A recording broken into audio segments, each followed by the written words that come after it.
And that's why actually we even say, hey, if you publish something, if you find something in the data, you extrapolate something, let us know, and Yeah. we'll totally link to you and say, hey, they found out something really interesting when they actually went through the data and found a little bit more insights. Great, let's share that with the world.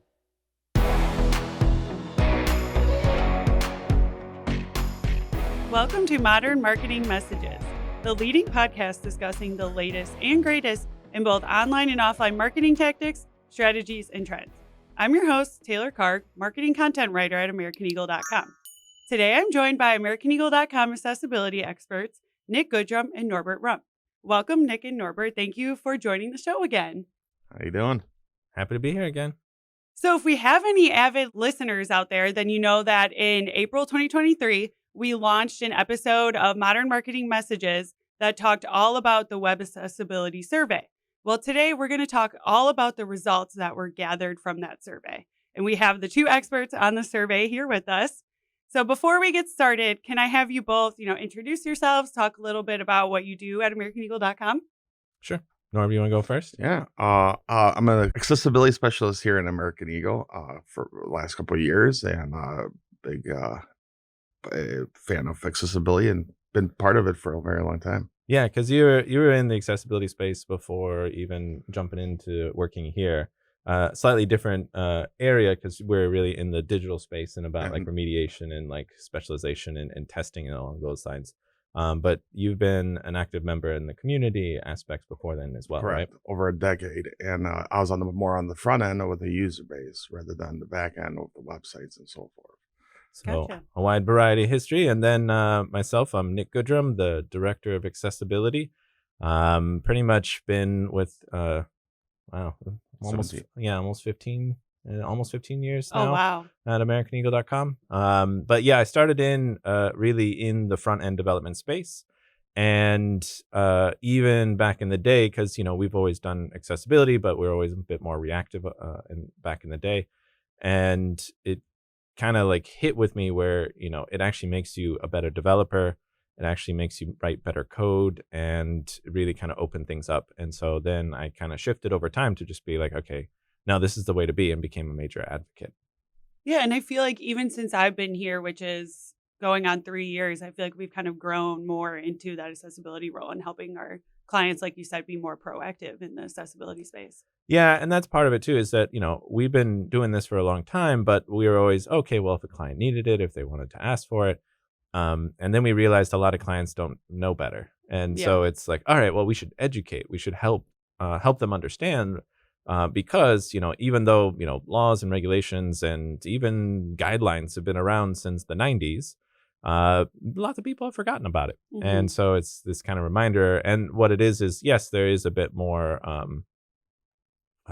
news and litigation and all these things around it, but only in more recent years. But it's just always been there. And so now it's more people are aware of it, but really they don't know the history behind it. They don't know everything involved with it. So that's where we kind of needed to really continue to grow out that practice and really just say, hey guys, we're here to help. And do you guys have other accessibility people on the team now? I know there was one guy that I met recently, but I can't remember. No, we have many, and it's continuing to grow. So yeah, there's Charlie was probably the one that you met that was also involved in the survey process.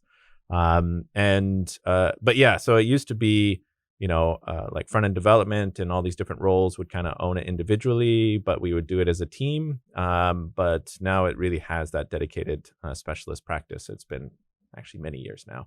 That's awesome. So yeah, it really helps because, here I always like the mentality where it's, you want to have different specialties. You want to have people with different skill sets because we all learn from each other. Right. And so that's why it's like, okay, you have the SEO specialist, you have, PPC, you got all these different types of specialties. And then we can interact with each other going like, okay, that's a great idea in your space. But actually when we interact with accessibility or in front end, there's some limitations. Let's talk those through. And then you come up with a better solution. Yeah, absolutely. So I mentioned this earlier that, we have an episode that I think we broke it down into 2 parts where it was us 3 talking all about, the survey and everything that was included. But, before we get into the results, can you guys provide us, like a brief summary of the survey, How did it come about? What were you hoping to learn, and how did you, disseminate it to respondents? As Nick pointed out, I've been in the community for a very long time. I also, during that period of time, I also created Our Blind, which is Reddit's uh, website, subreddit of Reddit. That has a lot of publicity in the last year since April. It's actually been on the news a couple times, which is great.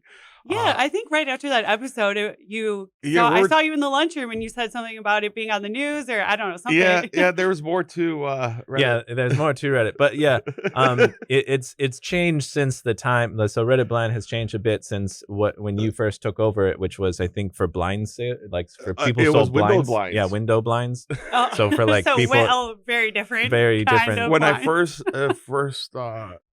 took over, it was just a bunch of spam with window blinds, and I'm like, I could clean this up. I could make this happen, and it started removing them. Didn't know how much window blinds were a big business in the Yeah, spam community, and I had to create spam filtering and attack those spammers for quite a couple of years. But the community started growing and went from a couple hundred people to a couple thousand people, and now there's 24,000 people. Yeah, I And just saw that on the blog that Rex wrote up about the survey, and I was like, "Whoa!" I didn't realize it was almost 24,000 people. yeah, and the last time we talked, it was probably like 21, so Wow. 3,000 in a matter of 1 years, and I still can't believe that. Yeah, that's great. And the reach for a whole year is almost 3 million people. Wow. So that's the reach is incredible.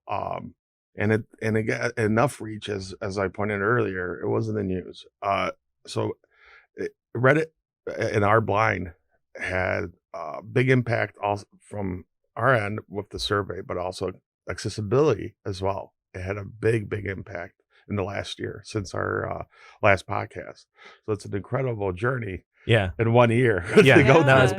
it's been a journey, but yeah. So what ended up happening is that being one of the main, I know there's moderators, a lot of individuals, and so Norbert actually gets a lot of interaction with different community members, Mhm. and so there are surveys out there. It's not like the first survey that ever Yeah. existed.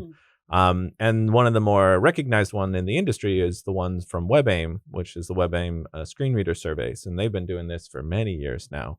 Over a Um, decade. yeah, Jared Smith. Jared Smith, he's been doing it for quite some time, and so there's just been a growing sentiment, and it's something that we've even talked with Jared as well because we were interacting around all this. There's sentiment, right? It's saying like, no, that data's not right, and no, that doesn't align with me. But it was actually a bit more personal, where actual people were talking with Norbert and we're going like, it doesn't feel like that result anecdotally like aligns with how I And a participate, group. and the group as a whole is just and again, there's difference in any group, but If a you had to large number. guess, what would the reason behind that be? Uh, just a different type of user base. As some people pointed out, it's a younger user base as well. They're using the internet differently. They're using their phones more, or they're using different operating systems. But there's different type of users. Right. There's not one specific group. Okay. So, I mean, if you think about it this way, right? When you have any kind of outreach and aspects like that, there's going to be influence because how you use the internet, how anyone accesses it, how anyone gets around. There's some similarities, but everyone's still a unique individual, right? Mhm. And so everything's still going to have some nuances. And so I think a lot of times, it's human mentality to categorize, right? We're saying like, okay, well, you fall under this category and you fall under this category.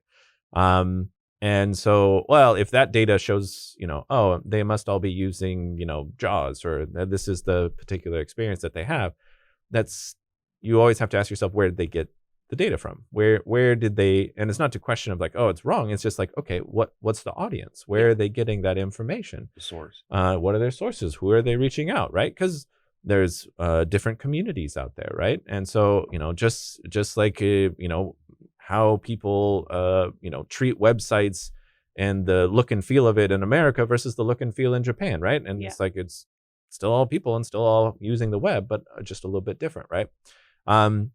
And so most likely the outreach wasn't reaching the online communities as much in the survey process. And so it was, okay, well, actually, he had a couple ideas, and it was like, all right, well, maybe we can actually do something. Why don't we create a survey and actually reach out? Yeah. Mouse users. Well, yeah, that was one of the first things where it's just that like was the one that got me. yeah, there was a couple aspects. And we can get into some of these like findings and interesting aspects, but we had some ideas where even as developers and along those lines as well, it's also to better understand, how people use the web so that you can better cater to it, right? Yeah. And so one of the things too, because initially it was, okay, well, how much do we want to just do pairing of the WebAIM survey? Because there's a certain number of questions and we had a very similar amount. And so we actually reached out to Jared and we're saying, hey, we're thinking about doing this. We're planning this out. And, we're not trying to, fight or anything, step on your toes. It's really just going, we have this user base that was, had some sentiment that it didn't really align. And he goes, no, this is great, because if anything, it's going to either reinforce, so they have less that they can, say like, oh no, it's not me. And it's like, well, okay, yes, everyone's going to be a little bit different, but it reinforces it. Or B, it's going to be different. And if so, then it helps him to kind of go, okay, how do we expand on this, right? So that's the nice part about the accessibility space, is that there's still a lot of people that just want to share and do it and work together on it kind of aspect. And so, yeah, we pretty much initially were kind of more pairing it, but we expanded it, and we kind of wanted to stop making it about just screen reader users or a particular type of disability, and trying to treat it as, okay, well, you might be using more than one assistive technology, and that may actually have nothing to do with your disability, or it may have to do with the combination of things. Even when you look at WCAG, the Web Content Accessibility Guidelines, even in the explanations of everything, they even admit it's a baseline, because they can't account for every combination of every single thing, right? Yeah. The amount of testing to test every configuration for every user type is going to be difficult. Yeah. But you still have those individual experiences. So we were trying to figure out a way, and that's why we paired it or set it up the way it is, to kind of say, okay, just if you have used this assistive technology, okay, how do you use it? Yeah. If you use this assistive technology, and that's maybe somewhat of the downside of the survey, was also it's 84 questions. 84 questions. 84. Yeah, I was going to ask how many questions are on the 84. And it was 10 broken down sections. by different sections, right? Yeah. So there's about 10 main sections. Of course, there's even questions of like, do you agree to share your information and things like that, and hey, and how did we do kind of questions. But a lot of it is in the, okay, what do you have, if you have a disability, or do you identify as having a disability, what types do you have? And then, okay, well, regardless, we're still going to ask you questions on the assistive technology that you may or may not be using. But if you don't use it, you don't have to answer any questions. Ta-da! Like, you actually have a much easier question process. But what it was is actually a lot of people did have to fill out a lot of questions, because they did use all of these different assistive technology in some way. And so, but yeah, so that's where it kind of started to come out, was the community, the online sentiment, and then it started to expand because it was this, okay, well, actually, this type of overarching survey hasn't really at least been majorly publicized or maybe majorly released into the community. So we wanted to expand on that. Yeah. And I was going to ask how you got people to, one, hear about the survey and then take the survey. And was that because it was posted on Reddit community? Correct. So it started with the Reddit community. I did reach out to social communities, but on Reddit, I went out to different communities. So cerebral palsy, autism communities, and the general disability communities that are out there. And even developing the survey itself, we had questions that may need a little tinkering. So we asked those communities, how does this question sound? Yeah. Oh, really? So, that's awesome too, that you actually took into account how other people would perceive the questions that you were asking, so you could get, the most accurate data. Correct. Yeah, so that's why even before it was released into general public, we had moderators involved and other community members that were like, okay, yeah, give and some other industry leads to kind of say, hey, also asking them, what would you want to find out? Yeah. Right? What is it that you wanted clarity on? What is it that you feel that you needed to be sure? Like, well, again, nothing is 100% sure, because again, where's our data coming from? It's coming from online communities. Is that going to be different than a different, community that might not be as active or Because our age groups, we still had a fair amount of a range, but how many were in their 60s to 80s? It was lower, Mhm. and it was like, well, that might be different with communities that might be 60, 80. They Yeah. might be using different experiences. So that's why we're very honest. It's like with a grain of salt, like everything here is just giving you a sense of one sector, one type of Mhm. user. Yeah. How long was the survey open for, and how many people responded? So 1,284 Oh, wow. responses. Yeah, that's great. More actually went into the survey themselves. The users actually started going through the process. We had what's called server fatigue after a couple questions. Yeah. Because if you don't complete it, it doesn't doesn't actually count. submit it. So- So we do okay. get to see the amount of users that did go in But didn't and finish. didn't complete Yeah. it. And so, there can be a lot of different factors, right? I mean, how many people themselves are like, okay, I'm going to start something. Oh, never mind. I've got A, got B, and C stuff. to still do. I've got Yeah. stuff to do. Okay, Yeah. never Life. mind, right? And Well, then especially as the amount of questions, gets higher. and higher. Yep. We try and be upfront saying there's a fair amount of questions. On the first page. On the it first says, page, you're Yeah. like, hey, there's all Some these people categories. know what they're getting into. They know what they're getting into, and then others, it's just life goes on, Mhm. and people forget. but also, in the community itself, I mean, you're well aware of it, Yeah. right? Like the amount of surveys that do come out I'm sure there's a lot. to disability organizations. I mean, Yeah. how many come So, into on a Reddit daily Blind? basis. On a daily basis, Really? 5 a day come in to. So our blind has technically 3 communities now since last year due to Reddit.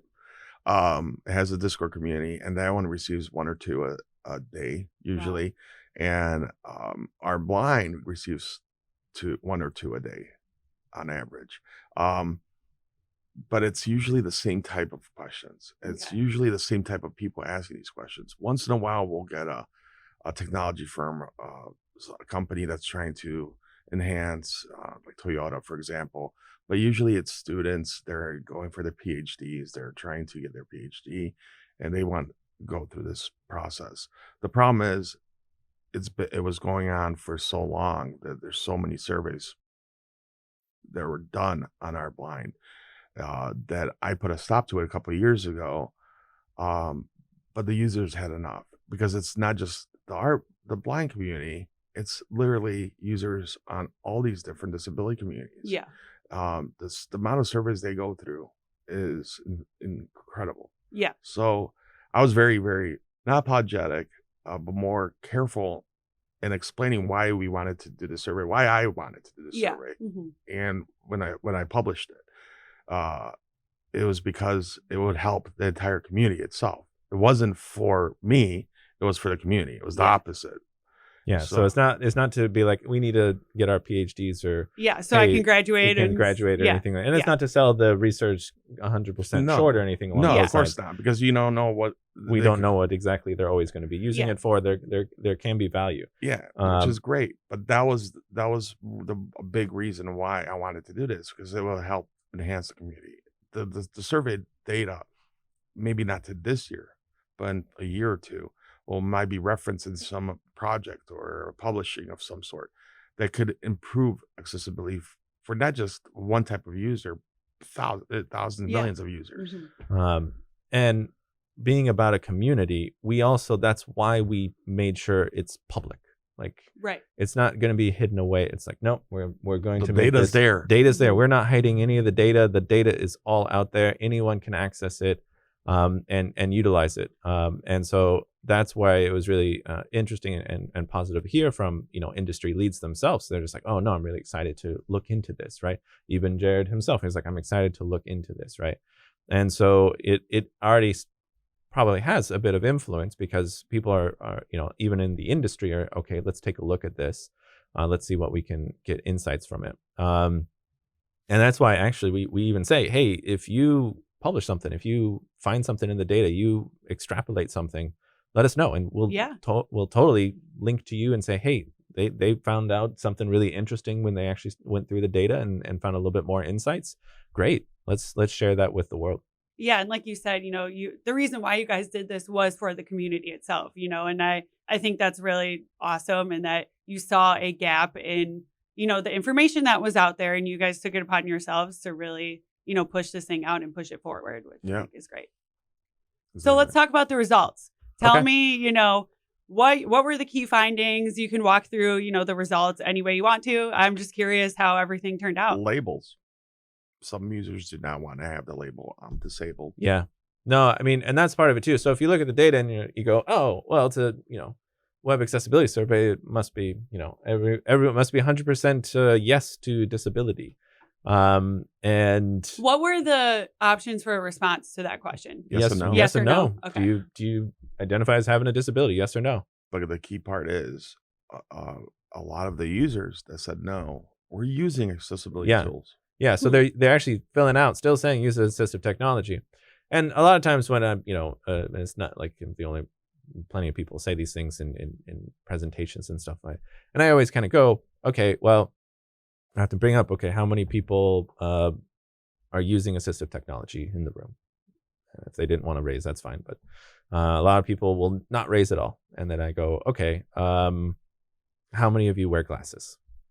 And then people go, oh, it's like, oh, yeah, me. And you're like, okay, you all are using some sort of assistive technology Yeah. in order to view your content. It's because Glasses are part of that. Yeah. glasses are part of that.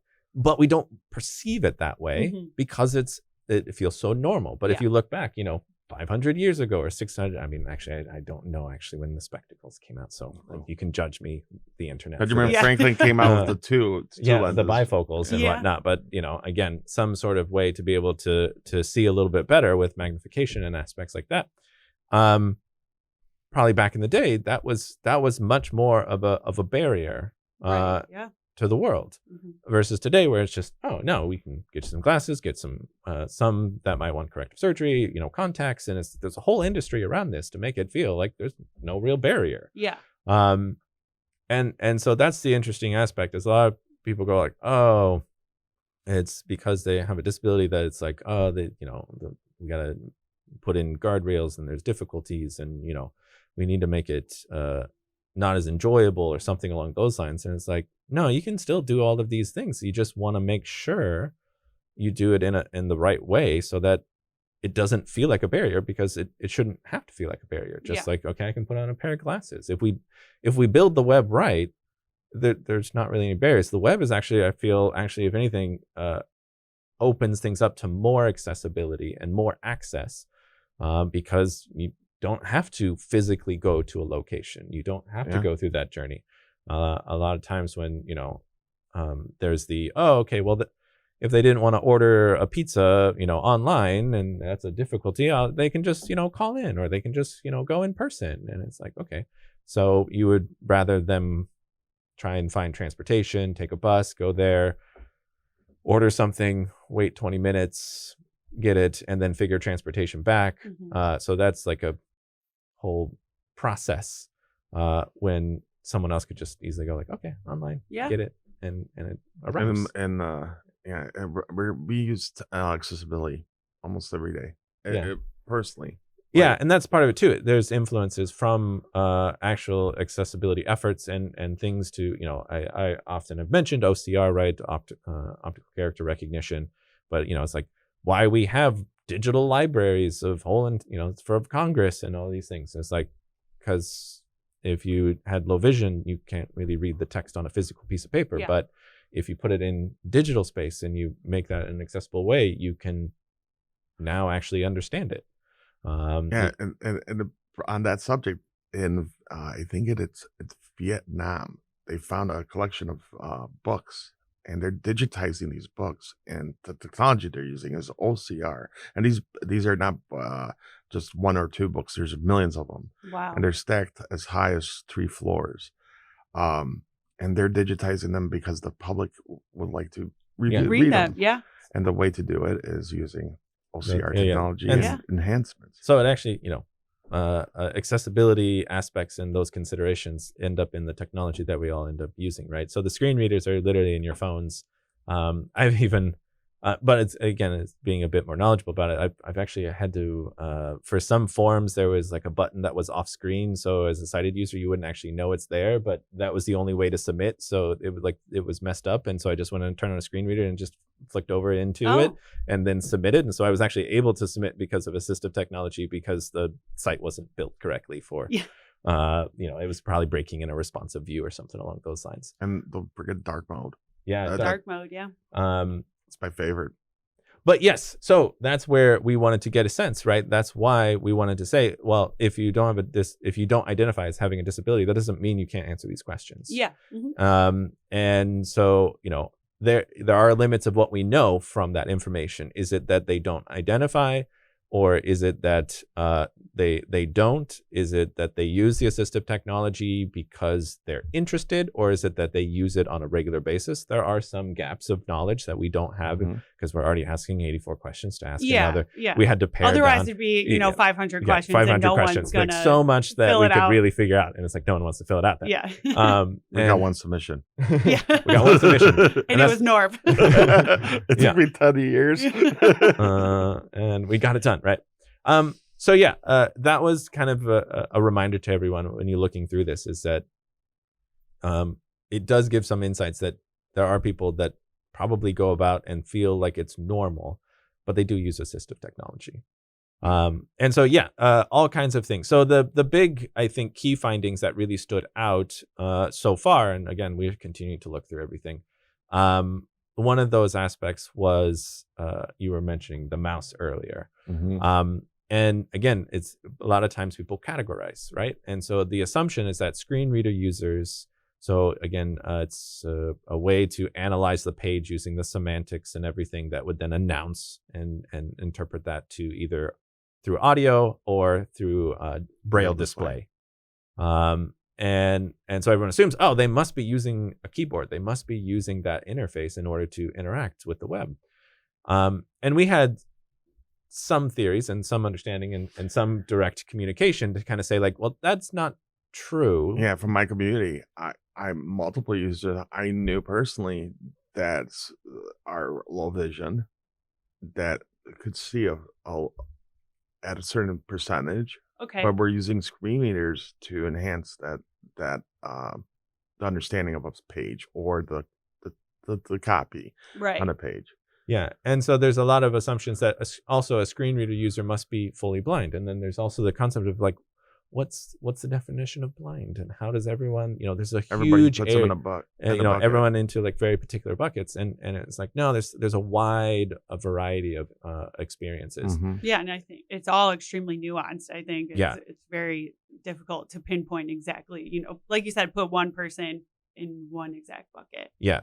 There are individuals that, for example, that have dyslexia that might use a screen reader, so it announces it for them, right? So that they might be able to understand it better in the audio sense than they are in the reading sense. And so they're still sighted, and they can actually read as well if they wanted to, and see the visuals of the images and things like that. So that's where they might still be using a mouse to interact with things. And so that's why we wanted to ask and really get some insights to go, okay, well, what percentage actually do use mouse, to interact with it? Now, we know the limitations of the questions, right? So they do use it, but we don't know percentage, how regularly. Is it like every day? Is it once a minute? What is that interface like? And we'll still have to balance it in time to kind of go, okay, well, how much do we add for questions, and how much do we just understand that it is being used? And so a good substantial amount of users still use a mouse. Does that mean that they don't use a keyboard? No, it could be that they use a mixture. So it's these kind of reminders to say like, oh, okay, well, don't just assume you must develop the keyboard interface for screen reader users. Actually, we've seen it in the wild. ARIA hidden. Yeah, ARIA hidden equals true. So we're going to get a little technical here. I apologize. That's okay. Sorry. I don't know. So teach me everything. Yeah. So there's the Y-ARIA, spec of sorts that is trying to get then browsers to be able to provide more semantics to assistive technology like screen readers. And so there is additional attributes you can add in the HTML of a page that kind of says like, okay, well, you can add an additional label, or you Okay. might be able to tell you the type of component it is, or the type of user interface it is. And there is something to say like, well, we want to hide this from, let's say, screen readers, right? And so there is this concept of ARIA hidden equals true. So ARIA is the, syntax, and then hidden, I think most understand where we're going here. And then true is it's saying, yes, it is going to actually be hidden. And so what we've seen is what they'll do is they'll take a link and they'll have text inside. And then they'll actually add a label in ARIA as well. And they'll say the label is button. My amazing button, please press me. Okay. It's a really amazing website that I'm talking about here. And then, but it's Button's website. And then the text inside, they hide it. Why? I don't know the reasoning behind it, but they do. Okay. And so they say ARIA hidden equals true on the text. Well, screen readers like NVDA, when you hover over something with a mouse, that ARIA is not being announced. It's actually just trying to recognize the text that's inside of it and then announce that. Okay. So when a sighted, or not even sighted, there could be screen readers again that are using the mouse to kind of get a sense of like exploring the page to sense, okay, what is the text here? It's going to just read blank. That's it. Because it's not getting the ARIA label, because you would get that if you navigated by keyboard and you would actually get to that information. Okay. But when you're doing it via mouse, there's less that's being provided to you because it's, again, being hidden. Being hidden. And so, again, don't do that. I don't know why you would do that. But yes, we've seen this in the wild. And it's, again, because, the assumption is that screen readers must be using a keyboard to interact with everything. Only a keyboard. And only a keyboard. So that's one of the things that really stood out to us. And confirmed our thoughts around it, but we wanted to make sure that was shared. Yeah. A lot more users use captions, and that was, Yeah. Oh, yeah. Well, and that's too. There we were also asking questions about multimedia, right? And so again, we were talking about accessibility and all these things. Captions, I would say yes, constantly, because I've got 2 loud children, and so I like listening to. I always have my captions on. Yeah, I use captions nonstop, and it's again, I watch TV with captions all the time, music videos, everything. Yeah, and but again, what was the original use case was, again, for deaf individuals. Yeah. Mm-hmm. And so it's bettering everyone. So it's a reminder that a lot of times when site, because part of the reason why we want to do this too is that site owners often make the assumption it's like, oh, people with disabilities must not be using my website, and it's like, no, they are, but two, a lot of people are using that functionality as well. Yeah. And so it's not about disability versus not disability. It's that everyone's going to enjoy the fact that you have these features. So things like captions, transcripts, for example, like descriptive audio transcripts, audio. This is pretty new, or I just found out about this.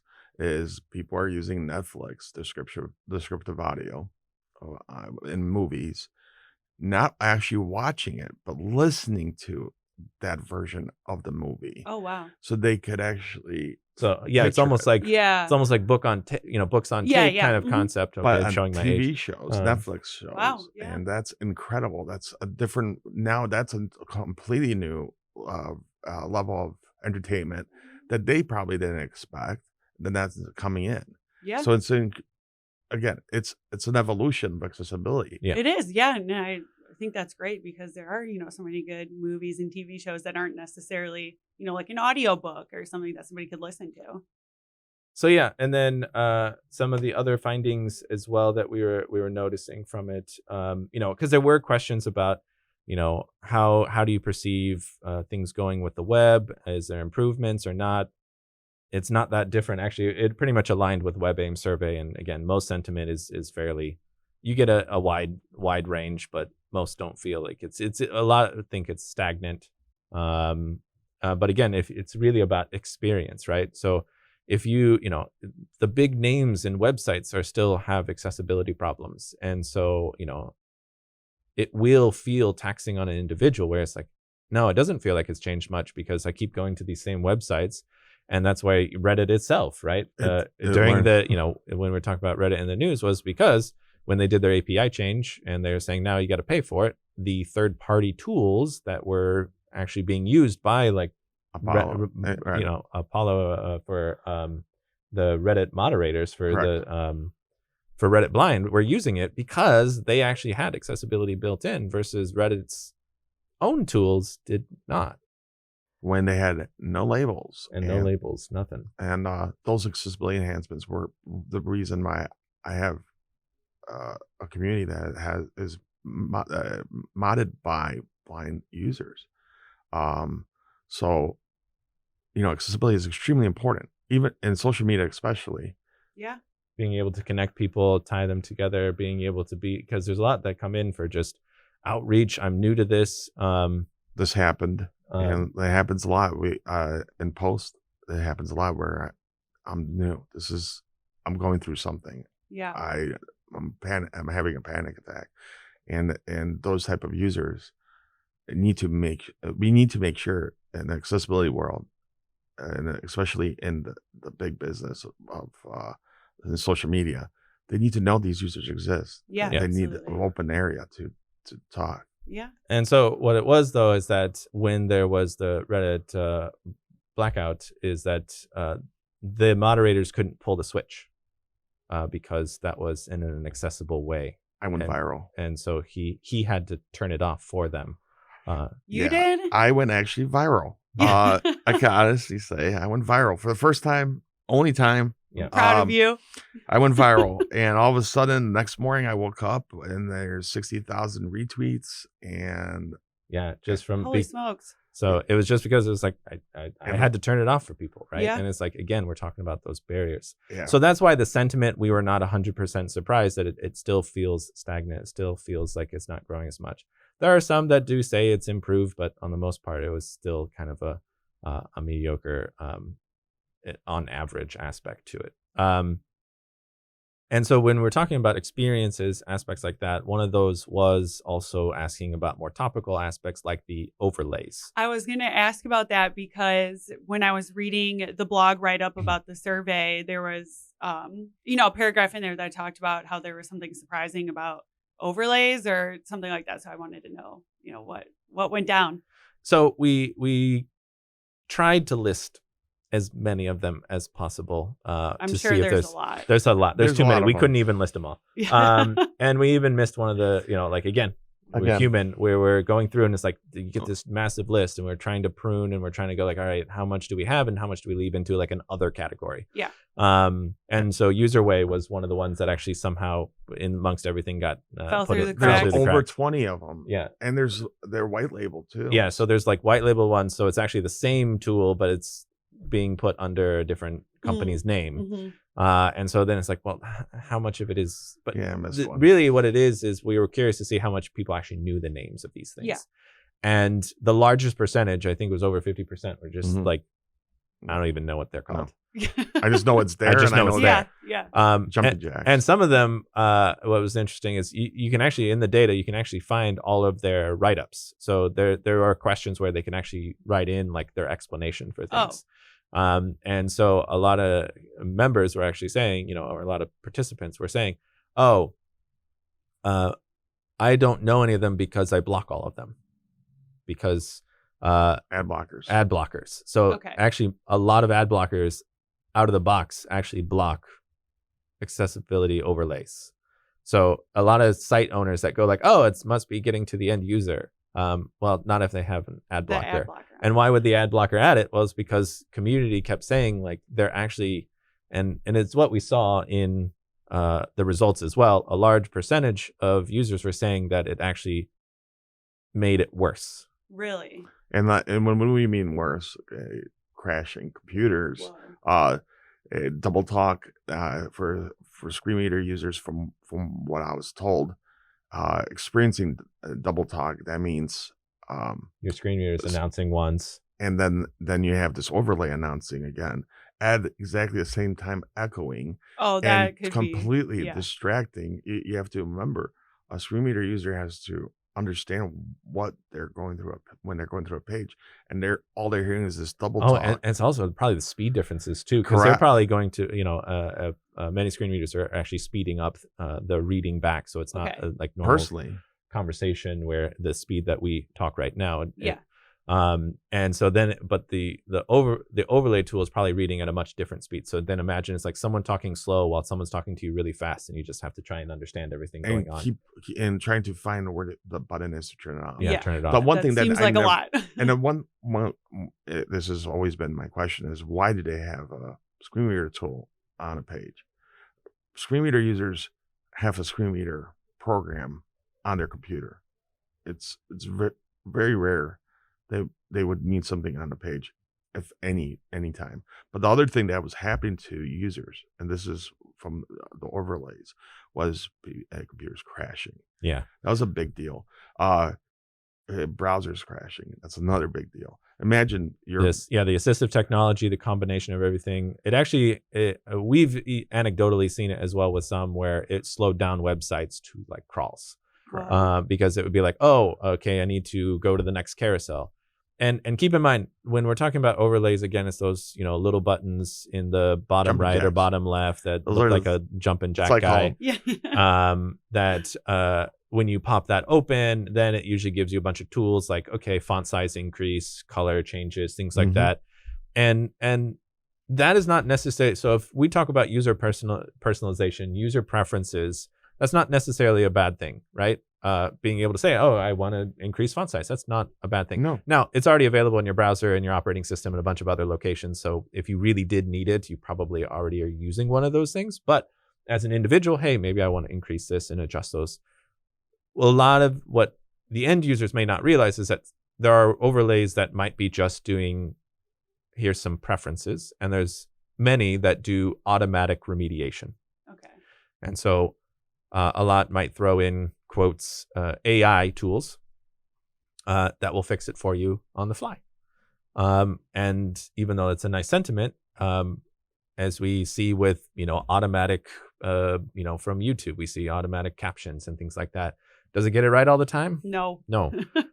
And so if you let automation run wild with no human interaction, there can be things that go wrong. Yeah. And so it seems to be, and again, the survey results are not going to tell you it's obviously this one. No, we don't know if it's lots of bad culprits or is it just one. Yeah. Because the end users don't know, right? Yeah. They just know when it's like, now it's crashed for me, or now it's not working correctly, or now it slowed everything down. There's positives too. There's positives. So there were individuals. So it's, again, it wasn't to be like slander or anything. It was really just trying to go like, okay, what's the real sentiment of end users? What are people seeing? What are actual people saying? Yeah. And so there were many that actually did say, it's like, oh, cognitive users that like the lines, the reading lines. So sometimes the overlay tools provide features like, oh, a reading line. So it actually follows you along so you can actually stay focused on each line that you're actually reading of text. So, again, when we're looking at it as the overlay for user preferences and user settings, there can be some value for different types of users, right? Because you don't want to throw everyone in one bucket. Our hesitation right now is just with automatic remediation is that there could be, and there is right now in this day, that it is impacting end users and many in a negative way. And so, we have to extrapolate what we can from that and learn from it and go, okay, how can we improve those things? Yeah.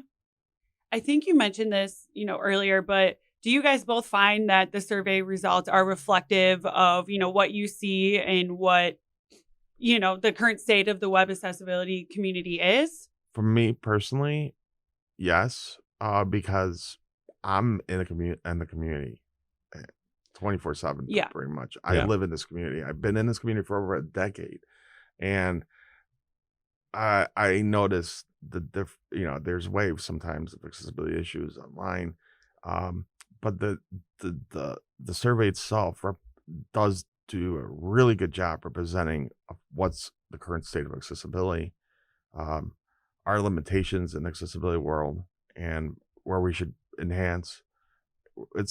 It represents it very closely. That's great. And so that's where, again, all the data's there, so we didn't want to bombard everyone with a bunch of percentages and then quiz everyone on this. Yeah. But the data's all there on webaccessibilitysurvey.com, and you'll start to see some interesting aspects. But yeah, some of the ones that we weren't surprised by, but it was good to reinforce it, was, again, the one of the initial reasons was when we talk about screen readers, with the WebAIM survey, there was a higher percentage that were using JAWS. Mm-hmm. And a lot of the online community was going like, that doesn't feel right to them, because everyone that they interact with was not using that one as their primary screen reader. And so what we saw with our results is that, okay, no, NVDA, this is another one, is much higher. It's a much higher percentage. It's not to say that there were no JAWS users or there was no other users. It just was a higher percentage. And actually, I think that's why Jared, even this year, this past year, actually started asking online communities. So he was broadening his outreach because he's seeing, okay, that we're getting a wider variety here. And so then again, in their results, in the survey results, it's again more evening out between JAWS and NVDA. Okay. Because it's, again, where you're reaching out to your target audiences. Yeah. Yeah, he had a very specific group of the audience that he was using, but this time went out and reached out to the Reddit community, including the Reddit community, and in his report, in the newest one, it's almost exactly the same as ours, which is great news for us. Yeah, because it shows that the questions were asked correctly. Yeah, the groups were asked correctly, and it was getting positive feedback. Now, we have tons of feedback too, and you can see all the either positive or negative comments about ours, right? I mean, yep. There were ones where it's like, oh, this was confusing. You could have been clearer here, because no matter how much you try, you still can't make it 100% perfect. Yeah, it's extremely hard to account for every single person. Yeah, and so it's okay. No, this is great feedback. Yeah, there's even there. And a lot of people are even still saying we want more questions, and it's like, Really? I don't know if you really want this, but all right, careful what you wish for. Be careful what you wish for. Okay, we're doing the 10-year survey, 500 questions. 500 questions. Let's do this. But it was really nice to us. The thing that we like seeing was just all the feedback of just saying like, okay, yeah, here's some clarity here, or oh, you didn't dive deep enough into this type of assistive technology. We would like to see more about that. And I was like, oh no, it's true. Right, because this is our first round where it's okay. How much do we incorporate? And there was a bit more pairing into the WebAIM survey, and maybe we don't have to be as paired anymore. Yeah, it's on its own now. So there could be more into some of the other assistive technology. There are questions around all different types, and that's the nice thing too, is you can start to see there are patterns where there's individuals that still use more than one assistive technology. So it's not just I'm a screen reader user. I could be a screen reader user with magnification. I could be actually using a magnifier as well. I could be a screen reader user that's using voice dictation. Or I might be a magnifying user that is using a switch or a pointer device, right? So like I was saying, WCAG is still a baseline and can't account for all those different types of users, but hopefully the data and the survey results help remind everyone that it is a wide variety of combinations. Maybe it won't change your testing patterns to say, I now need to test 500 configurations. But when you're thinking about the end users, when you're developing your content, you might be like, oh, okay, yeah, how do I count for those different user types? And not make the assumption that it's, again, trying to silo them into, well, they must only use keyboard or they must only use this. And it's like, no, they could be using anything at any time. So trying to make something versatile enough that it can handle all those types of users. Yeah. Do you guys find that the survey results and even just the process of the survey, has that impacted, the work you do here at all, or like the work you do for our clients? Yeah, I mean, really what it is again, education. So that's why we wanted to make it public. So, a lot of the conversations we have with clients, they want data, they want to know. And it's like, well, no, here's literally data for you. Yeah, we have an AmericanEagle.com sponsored survey. Yeah.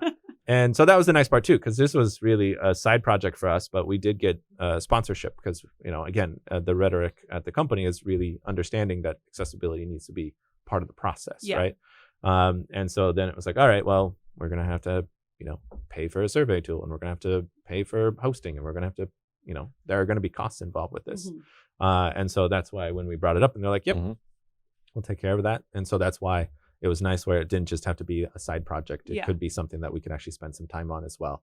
But it did start out as just like, all right, grassroots, let's I figure really this want out. to do this. I really want to do this. And I was like, Yeah. all right, let's figure out how we can make that happen. So it was great that we could turn it into something. Yeah, absolutely. So looking forward, are there any, next steps or further thoughts on doing something more with either the results or another survey, or what's going on? 2025. Yeah, we're pretty much along the lines of because survey fatigue, and it is a longer one, we didn't want to make this a yearly thing because also sentiment may not really drastically change. Yeah, over that within a time. year. Yeah. Within a year may not change that much. And it also gives us time to, explain, share, and do that aspect, and also prep, right? And so one aspect that was brought up, and it's true, because when you look at the percentages, it's mostly North America and Europe. Most of the other countries, it's not to say that there weren't any other countries, it's just there were lower percentages. Yeah. Mhm. And it's because another Language. access aspect is language. Language. Yeah. And so, we've had some reach out. We're saying, hey, I might know someone that might be able to support some more, Portuguese. like Portuguese or Spanish or a couple wow. other translations. So we've got to figure that out of going like, all right, well, how much do we get to expand? How much do we get to, incorporate more? Because that's also, it's becoming a larger and larger effort. So how much do we really get to incorporate different types of languages? Part of it too is, again, finessing the language itself, finessing the questions, and taking that feedback to kind of go, okay, well, maybe it wasn't clear enough. Some users might have selected an option because they couldn't say no. Right. Because they maybe Okay. didn't realize you could go back and change it after the fact, because they said yes to an assistive technology and then realized, oh, no, I don't know enough about this assistive technology. And so maybe they didn't realize that you could go back and you can change that question to no and then not do any more questions. Also, survey tools. There were limitations with the survey tool where it says, okay, well, it's not perfect for magnification. It works. And we had workarounds, and we were able to explain and guide individuals around Mhm. it. But, there was an accessibility issue for screen readers on one of the questions. So it even influenced our data, because we had to change a question from a radio option to say like, okay, only select one, to a checkbox option Mhm. where you could select multiple, even though we say, hey, only try and, select your primary or something Yeah. along those lines. Mhm. And on the most part, people did only select one, but it influences it, right? Because people can select more than one. And it was because Android users with screen readers and talkback, they would, if you had an other input field plus multiple radio buttons up to a certain number, for whatever reason, it caused it to kind of, And it would skip. it would skip it. Really. It wouldn't read most of them. Okay. And so then we had to change it. So, we're also looking at, okay, is it the best survey tool, or is that just a temporary bug? Is it an Android issue, right? Yeah. So sometimes it's not always the survey platforms themselves. There's a lot of moving pieces with this. So, it's planning and prepping and figuring that out. Luckily, we have a lot of the questions ironed out, but it's about finessing that. So looking forward to ironing that out and putting it out to the community again. Because on the most part, the sentiment is positive from Yeah. everything. So. Well, thank you both very much for talking to me about the survey and the results. I think you both are awesome. I really learned a lot every time we talk. And so thank you very much for being on the show. Yeah. No. Thank you. It was- And again, if anyone listening, it's again, you wanted the percentages and you want all the fancy data. It's all there. It's on Yeah. webaccessibilitysurvey.com. And so. we'll put we'll link the website too in the show notes and all that, so that people Awesome. can look at it and review everything we talked about today. All right. Well, thanks everyone. Yeah, thank Thanks. Have a good one. you. Thank you for listening to Modern Marketing Messages. For more information about the topics discussed today, check out the description of this episode. And if you like this episode, follow the podcast wherever you listen to them to stay up to date with us. While you're at it, give us a rating and share this podcast with others. Don't forget to follow us on social media at Modern Marketing Messages. This episode is brought to you by AmericanEagle.com Studios. I'm Taylor Karg, and I'll be back with another Modern Marketing Message.